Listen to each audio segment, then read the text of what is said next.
اسی طرح مالداروں پر ایک عبادت اور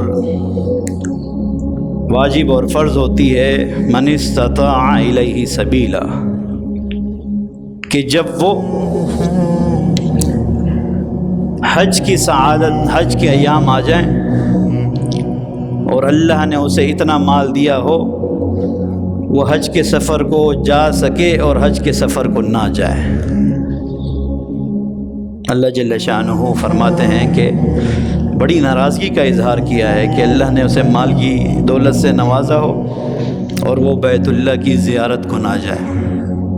بڑی سخت وعید ہے۔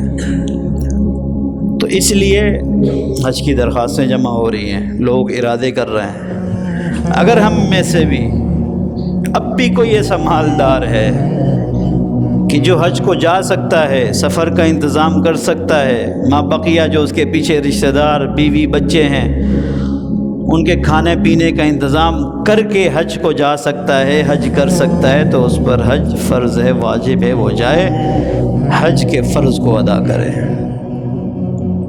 اگر کوئی شرعی عذر نہیں ہے، بیماری نہیں ہے، کوئی تکلیف نہیں ہے، کوئی اور شرعی عذر نہیں ہے، شرعی عذر جو ہم نے بنائے ہوئے وہ نہیں کہ بچوں کی شادی ہو جائے، پہلے میرا گھر ہو جائے، پہلے فلاں ہو جائے، پہلے یہ ہو جائے۔ حالانکہ نبی اکرم صلی اللہ علیہ وسلم کے دور میں ایک خاتون کو حضور نے دیکھا اور کہا کہ تم حج کے سفر پر نہیں جا رہی، کس چیز کو تمہیں حج کے سفر نے روکا ہے؟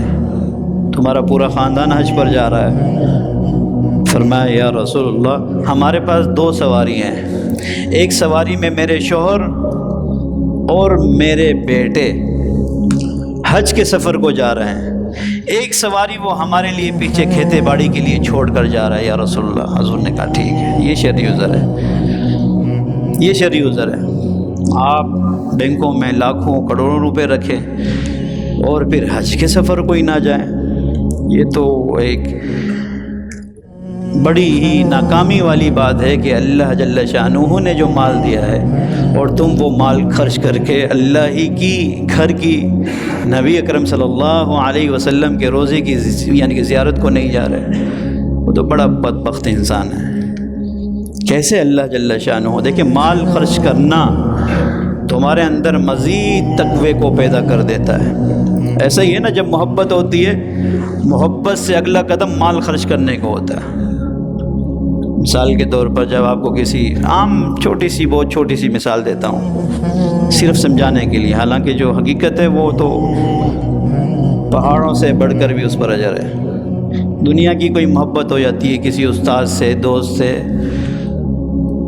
کسی پڑوسی سے یا اپنی بیوی سے، تو آپ کیا کرتے ہیں؟ اس پر مال خرچ کرتے ہیں، اسے تحفے تحائف دیتے ہیں۔ کیوں؟ وہ محبت اور بڑھے۔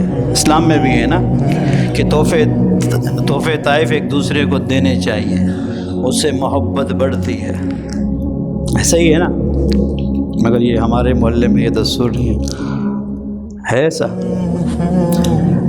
مجھے تو آج تک تحفہ نہیں دیا تم لوگوں نے۔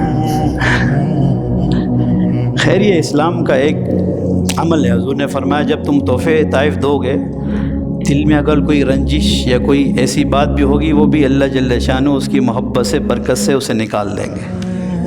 تو تحفے تحائف، مال خرچ کرنا محبت کے بڑھانے کے اسباب ہے۔ جب تم اللہ کی راہ میں مال خرچ کرو گے تو اللہ کی روحانیت اور محبت اور قرب تمہارے دل میں بڑھتا چلا جائے گا۔